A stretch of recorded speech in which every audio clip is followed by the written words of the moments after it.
Welcome, everybody. Today we are talking about your leadership legacy. And with me for the conversation today is Lorelei Whitney. She's the CEO and founder of Wave Leader Consulting and Coaching.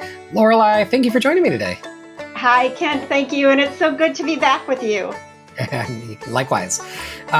So really excited to get into our topic today. But first, I want to hear about your career story. Walk us through whatever level of detail you want, but what's been your career arc? How did you get into what you're doing today? I'll tell the career story in a way that it relates very much to the topic of leadership legacy. Perfect. So I spent about 20 years of my career in a large global manufacturing company. You were there. That's where our paths had crossed. And I was in various HR leadership roles, and then for a while moved into diversity, equity, inclusion, and leading a large part of that for the organization. And it was a phenomenal career, a phenomenal company. And I always had this inkling in the back of my mind that I wanted to go and do coaching and consulting and like this entrepreneurial spirit of wanting to go and do something else. But that was not the least bit practical because we've got 4 kids. My husband's a stay-at-home dad. And so like a steady, reliable job was definitely the predictable way to go and just felt more comfortable. And then we took a family vacation. And on that family vacation, we were in a different country and we were by the ocean, and I love to surf. I'm not good at it. Cool. I only do it a few times a year. And so my daughter and I, my oldest daughter and I, went down to the beach. And you could tell it was going to be a really good swell coming in because there was a professional photographer who was set up on the beach, some really strong surfers there. And I had a board and I was catching the waves close to shore. Like after they broke, I would catch the waves and I would ride them in. And my daughter, I had said to her, like, you stay waist deep. Don't go any deeper than your waist. And so she'd be cheering for me as I'd catch a wave and ride it in. And then I look over and I don't see her there anymore. And I turn and I look out into the water and I could see this round circle of a head. And I knew that had to be her. And where that was, I also knew I couldn't get to. I did not have the ability to get there. And if I could, we didn't have the time. So the only thing that I could think of is there's a professional photographer who was on the beach. And so I ran up to him and I said, I need help. My daughter's out there. And so he started whistling to any experienced surfers to come. And there was this one person who ran up to me right by my side, and I will always remember so vividly what this person looked like. He had dark skin, dark hair with some gray speckles in the hair. He had on a dark short sleeve swim shirt, white swim trunks, and one of those short trick surfboards. And we start walking out into the water together. And then I could not find that round circle of a head. I keep looking and looking and nothing. And I thought, how can I leave this country without my child? And will I ever have her body for closure? And I yelled out, I said, God, please don't take her. And it wasn't too long after that I saw the head come up. And so to the person next to me, I said, she's there. And he went out to her, and she was so exhausted that she couldn't hold herself on the surfboard because he was trying to bring her in on his board. And so he put her on his back, and he brought her in, and I looked at him, and I said, thank you. And I gave my daughter, who was 11 at the time, I gave her a great big hug. And then I looked to the person next to me, and I'd never heard his voice once. He had never said a single word to me. And he just looked at me with this expressionless face and dark eyes. It was like there was a gravity of he knew what just happened. And he turned and he started running away. And I watch him running away, and as he's going across the sand and going diagonally towards the water, I realize his feet don't touch the ground. Mm. And then I notice as he enters the water and towards the horizon, he literally fades away. So we had this miraculous experience of what I believe an angel who came and saved the life of our 11-year-old daughter and saved our whole family, because I don't know how we would have come back from that. And that was such a huge awakening moment of the fragility of life and what really matters. So a while after that, for the next, of course I didn't sleep that night. The next day, but both my daughter and I were really shook. But I remember talking with her on the way back to the beach the next day, and I said, things are going to change. Some things are going to be different. And I didn't know what that was exactly. I just knew that there needed to be some change. And shortly after that, it became clear that I was meant to go and serve more leaders, more teams, more organizations. And that was living into a purpose and living into a legacy that I was brought here for. And I share this story because every single one of us has a distinct purpose that's part of a greater legacy. And that purpose may shift from different time to time in our career, but it's all part of that bigger leadership legacy picture of how we will live our life and how we will live in our careers. So part of the work that I do today is working with leaders to help uncover what is the legacy that they want to leave, and how do they live more impactfully in all facets of their life, work and outside of life, or outside of work, into their legacy. I love it. So not the first time I've heard your story, and it never gets old and gives me chills every time. So thank you for sharing that. So I love that this was like a big moment of clarity for you that's propelled you into what you're doing now. So let's dive into leadership legacy, right? So what has made you I know it's not the only focus in what you do, but I think it's a big passion area for you. So what has sort of guided you into consulting and coaching around leadership legacy? How do you determine to focus on that with leaders? Where do you start? Yeah, well, I think you can only take people as far as you have gone yourself. So that's one of the things when I'm working with leaders and leadership teams. If you want to take your people further, if you want to grow them, if you want to them to transform, evolve, grow the business to new heights, you can only take them there if you're willing to go there yourself. So part of the work in working with leaders is discovering what is the impact that they want to make individually, always starting with the individual first. And then there's the collective, what's the impact that we want to make as a team, as a leadership team. And then that cascades and transcends and ripples throughout the rest of the organization. So one of the places that we might start as an individual, and this might be in the context of doing it together as a team, or it could be one-on-one through coaching, is discovering what are your passions and what is your purpose. And so there's some questions that we'll ask to get into that. And so it could be like, what were the best days of your life where you felt so fully alive? What were you immersed in? What were you doing? Or something like, what pulls at your heart? What makes you so angry that it might even bring you to tears? What could you spend years of your life dedicating yourself to? Through some of the most difficult moments and resistance and pushback, but at the end, it would all be worth it.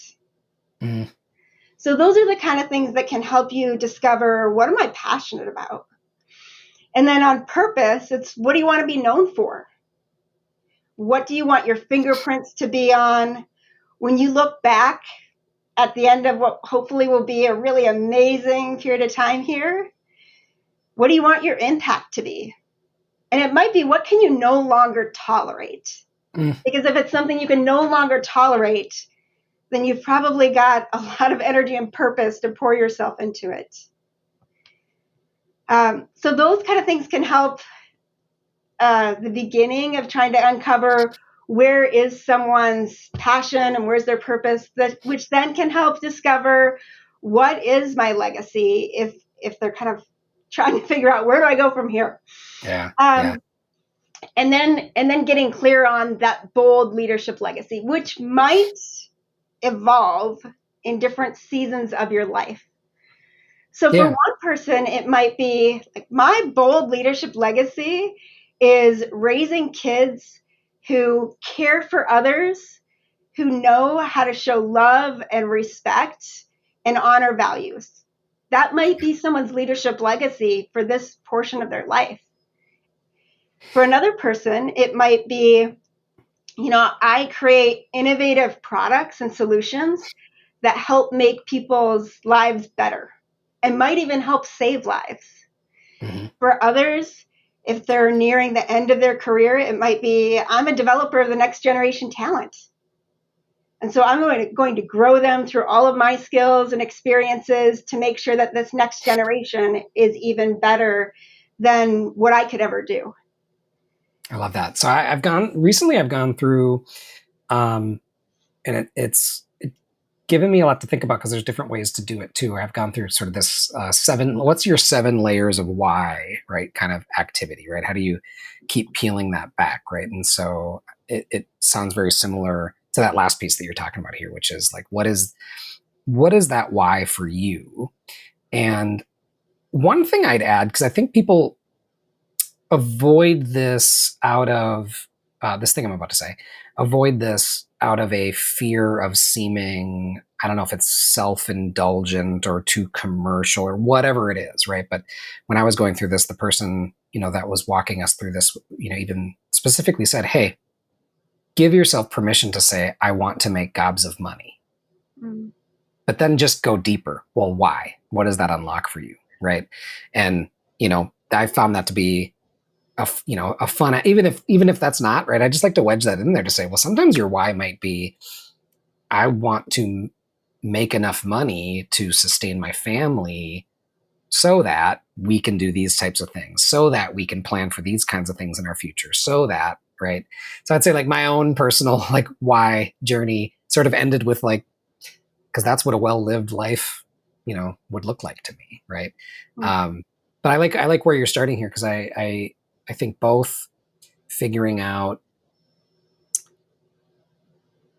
what matters to you, what do you want to pour yourself into, is a different angle. But what you've said just kind of brought up this other angle that I kind of wanted to wedge in there as well. Yeah, I mean, when you're living in your leadership legacy, everything's not going to come easy. Yeah. Like, you might have some really difficult setbacks. You might hit some tough resistance that you need to persevere through. Yep. So to your point, you have to be clear on your why. Mm-hmm. Viktor Frankl has this incredible quote from A Man's Search for Meaning. Mm. It's something like, when you know your why, you can endure almost anything that might happen to you. Yeah. And he was one of the survivors of the Holocaust. And so he had a very clear why mm-hmm. on what ultimately got him through what's a horrific experience. Yeah. But back to the financial piece, someone's legacy might start with, I want to be really financially successful. Mm-hmm. And to that point of, well, what's underneath of that? Well, because, no one in my family lineage ever was able to graduate from college. Right. And there were different generational histories of addictions or hardships that I want to change the trajectory for. And I want to be able to pass on wealth to those future generations. That's a whole different piece of, well, I want to be really financially well off. Yeah. Well, and I think it's all about, and I think that it's, kind of going back to the process you were walking us through, um, part of it is getting really honest with yourself, right? What is the impact you really want to have? Why and why? Why does it really matter to you, right? And I think just throwing that out there to say, don't censor yourself with that kind of work, right? Get really honest with yourself about what matters to you. You don't have to share it with anybody necessarily, right? But if you can get really clear with yourself, to your point, on the worst days, you can still hang your hat on why you are, doing this. What is your purpose? I love that. So how has that been for you, kind of working people through, before we get on to the next part of it here, like what have you seen people struggle with or even glom onto when you're working people through that process? One of the biggest challenges, I think, is that giving yourself permission. Often we see ourselves so much smaller than what's possible and than what we're capable of. That might be one part of it. So we get so stuck in our own head around, well, I can't really do that. And so some of those self-sabotaging ways of thinking. Now, on the other side of that, there also might be just a radical humility, where it's like, well, I don't want to put myself out there so much because that's not me to be in the spotlight. Yeah. And the reality is if you don't, look at what the rest of the world is missing out on. Look at the impact that is left on the table, untouched, will not exist because you're not putting yourself out there. So those are a couple of really more common challenges that people face, and totally understandable. I think we can all, anyone listening, you, me, like we can all think of times where we have been there in either one of those mindsets. Yeah. Well, and I like kind of going back to where you started, which is you kind of have to start here, right? If before you get to all right, so how do I want to show up as a leader? How do I want to lead people? How do I want to bring the best out of my company, my organization, my people? So take me through so where do you go with people next as they, starting with yourself, now focusing external, where do you bring them next? Yeah, and I love that you said focusing external, because that is what leadership legacy is. It's getting all wrapped up in yourself, and instead, what am I doing to serve others? What am I doing to make someone or something else better? And realizing that means more than your own comfort. Because I could have stayed very comfortable in previous work, previous jobs, and have done some incredibly impactful work.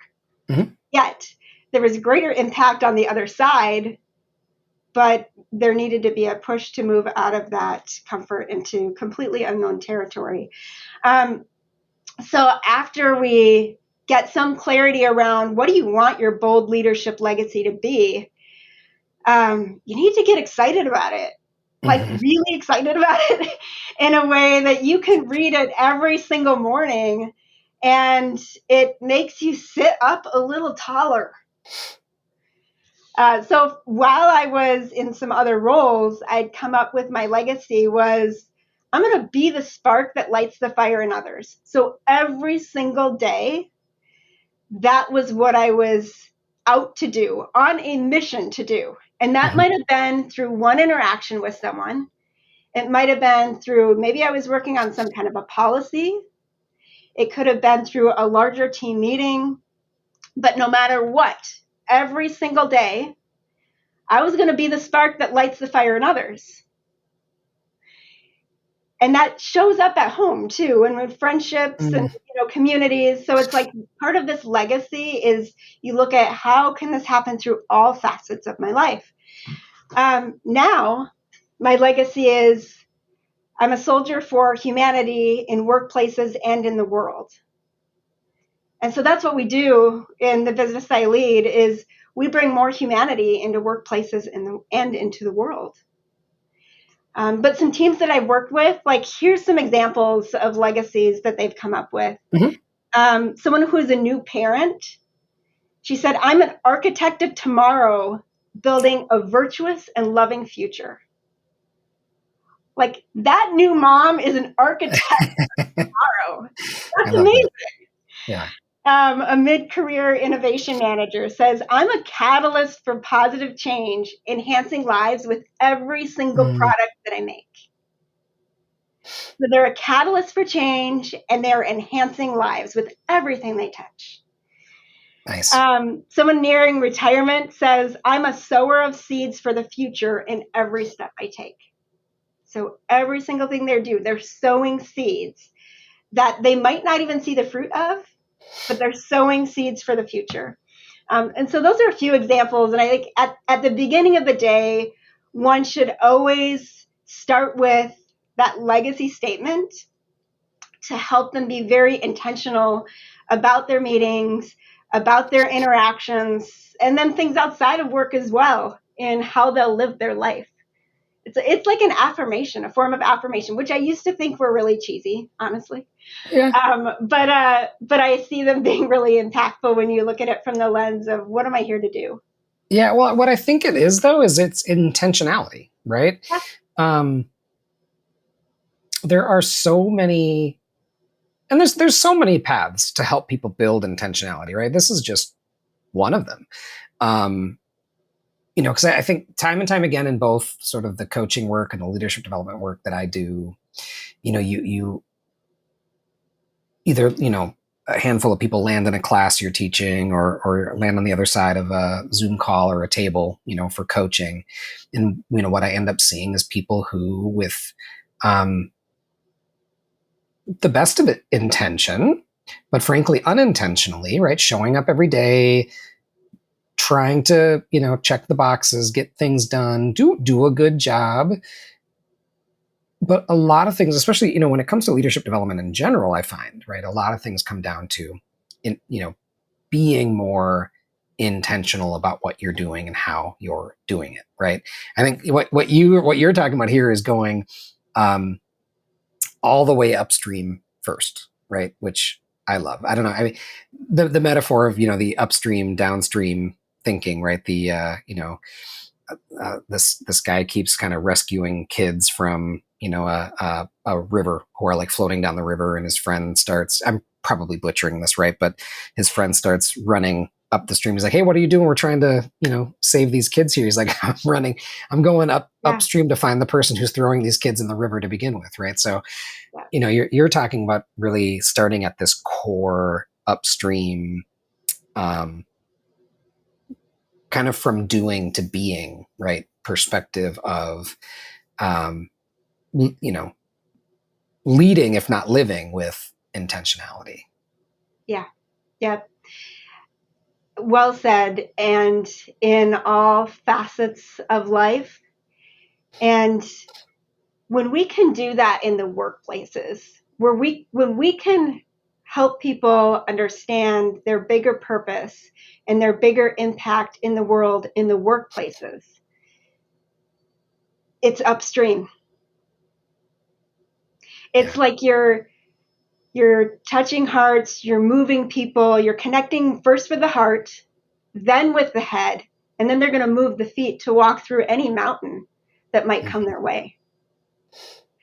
So imagine the complex problems, the challenges that people could solve in the workplace quicker, better, if you're to catch it upstream. Mm-hmm. By helping to invest in who they are and how they will be. Like, you're just going to avoid a lot of the downstream stuff. And when it needs to happen, they're going to be incredible at what they can do. Yeah. So right, I'd imagine that there's times where this is not the easiest of process for people to work through. So how right? Because you're asking them for the first time, in some cases, right, the first time ever, to just like pause for a second. And I know you want to talk about how to hold people accountable better, or how to gain more influence in your organization. But let's take a step back here, right? I'd imagine whether or not it is, intentional resistance of, well, that's not what I want to learn. But there's I bet some people have just some initial resistance to going that deep, right? So how do you work people through uh, giving themselves permission, I guess, to pause and go a little deeper? Yeah, so there's a couple of different routes depending on what angle you're coming from here. So there are times where, it's a keynote workshop and this is the purpose. So they come with some pre-work in advance and they know what to expect. And so then it's pretty direct to be able to guide through together. And it's amazing when it's a shared learning experience and Mm-hmm. community who is there to support one another along the way. So that's probably the easiest scenario of how to get someone to explore this for themselves. The other might be in the one-on-one coaching. Mm-hmm. And when we're starting the coaching relationship, you have some of those questions that you ask of, what does success look like for you? What would you like to get out of this? And then I'll ask them about leadership legacy there. And so if they outline that as part of one of their leadership goals, then that is a way to then start bringing it closer and closer to that through our conversations. If that's not an area of focus that someone has, you could do like a light version. And so the light version would be throughout the conversations, taking a step back, say, hey, let's just look at this from a different angle. What's the impact that you want to have? Mm-hmm.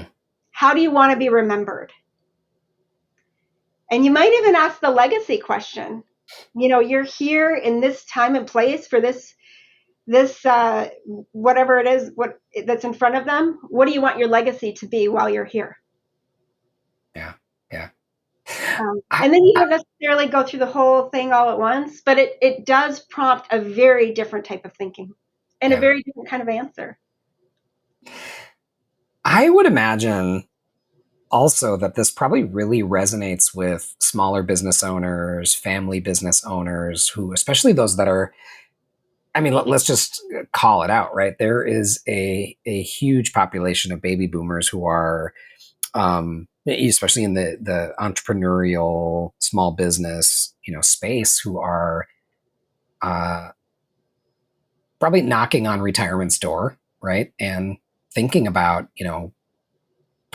legacy, right? And so I'd imagine this resonates really well with those people who are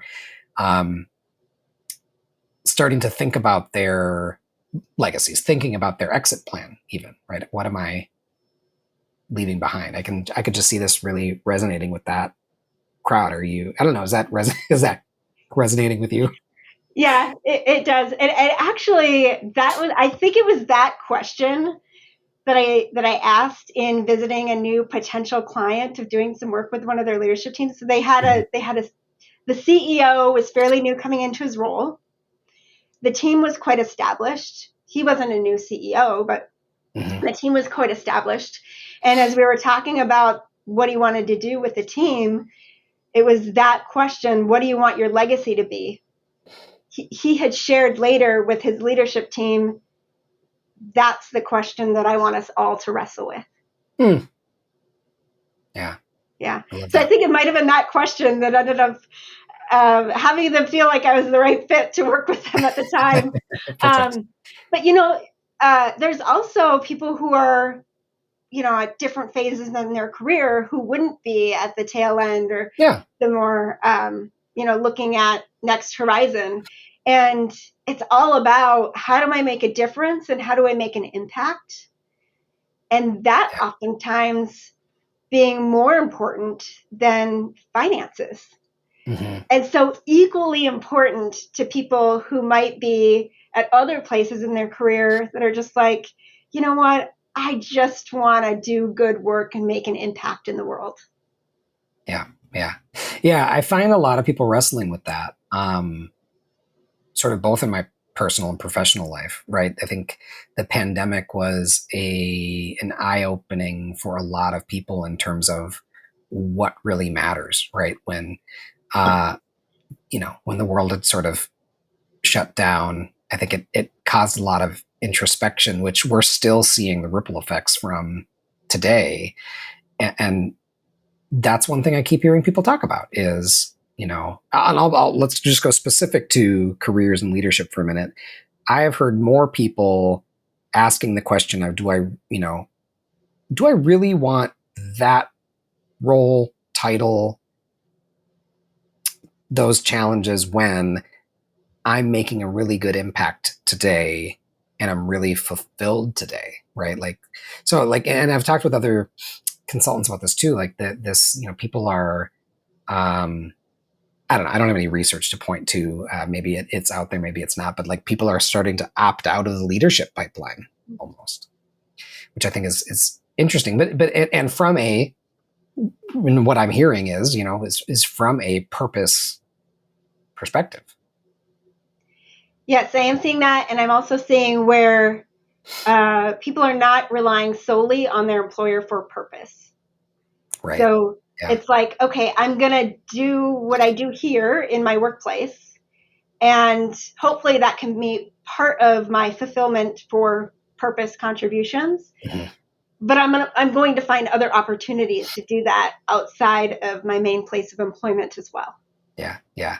Well, and that's not to say let's not let companies off the hook with providing purpose too, right? So, I was literally in a coaching conversation yesterday with someone who, and I'll make it as generic as I can, but they work in the healthcare industry, and so their ability to kind of hang their hat on what they're doing from a positive patient outcome perspective at the end of the day, is what keeps them going, right? And that is still something that I think companies try to provide that North Star, and I think people still resonate with, right?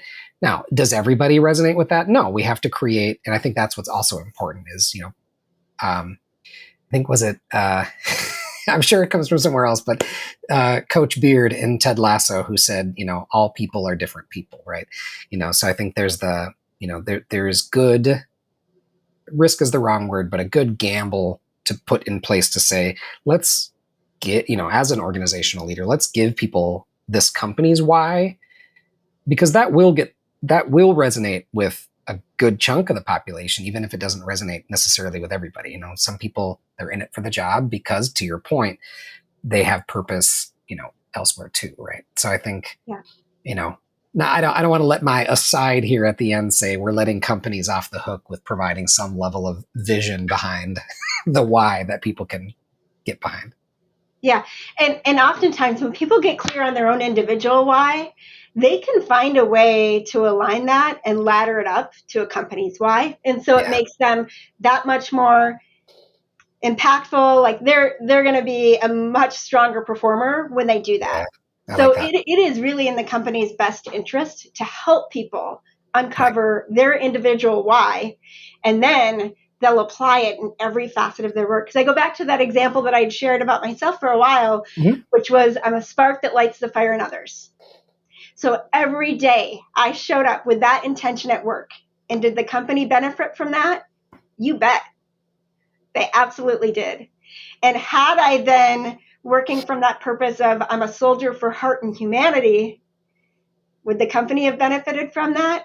Absolutely. Yeah. So there is a way, once you get clear on your own purpose, to fit that into the legacy that you will leave at that company that you're working with.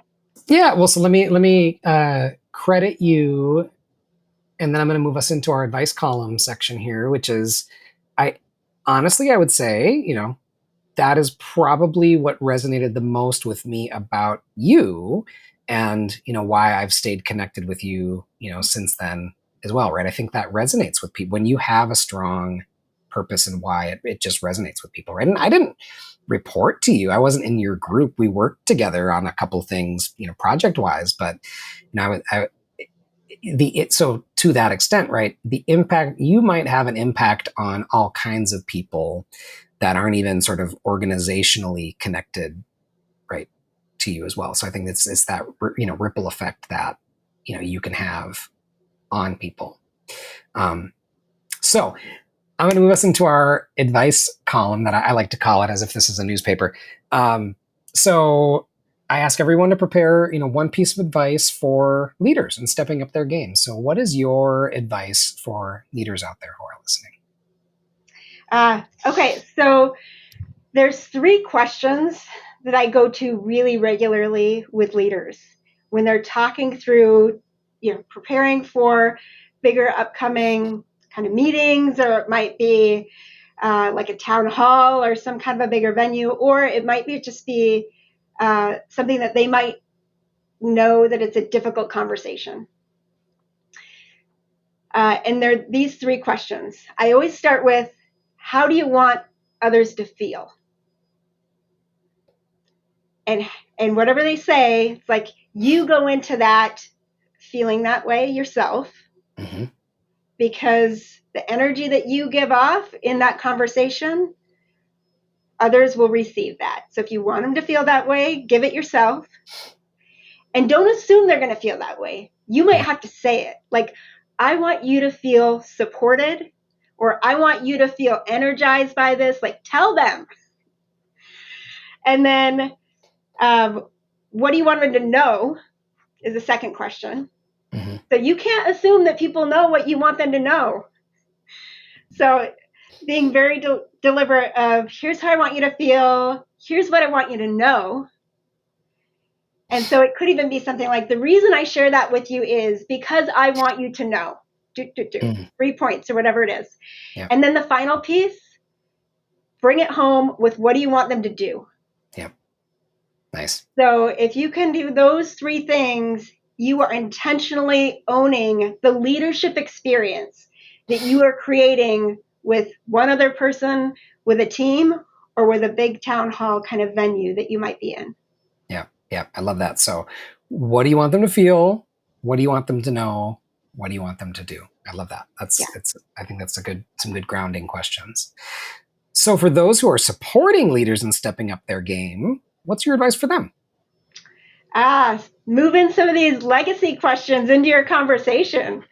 So it might be something like, what do you want your impact to be here? What do you want to be known for? This feeds into a bigger legacy during your time here. What do you want your legacy to be? Yeah. So sprinkle in some of those questions when you're in day-to-day coach-like conversations with leaders who you support. Nice. I love it. And so for those who would like a little more Lorelei Whitney in their lives, where can they find you? What are you hoping people, what do you hope your phone is ringing off the hook for? Yeah. So we do executive coaching. We do work with leadership teams. And then we have a leadership development academy that has 5 different modules within it. The leadership legacy is one of the modules. So these can be standalone or part of more of a comprehensive leadership growth program. So you can follow me on LinkedIn to be able to see regular updates that I put out there. The other way would be going to the website. So it's waveleaderconsulting.com. And that will be a place to be able to look through all that we do. You could sign up for an upcoming newsletter. If you wanted to have a conversation, you can put a note on there to connect, and then I can follow up. Perfect. Well, I will link to all of that in our show notes, as well as the inevitable post that I will put out on LinkedIn for your episode. I am ready to move forward with a bit more purpose today. So, Lorelei, thank you for agreeing to come on the podcast. I had a lovely conversation with you, so I really appreciate it. Yeah. Likewise, Ken. Thank you so much. Yeah. Take care.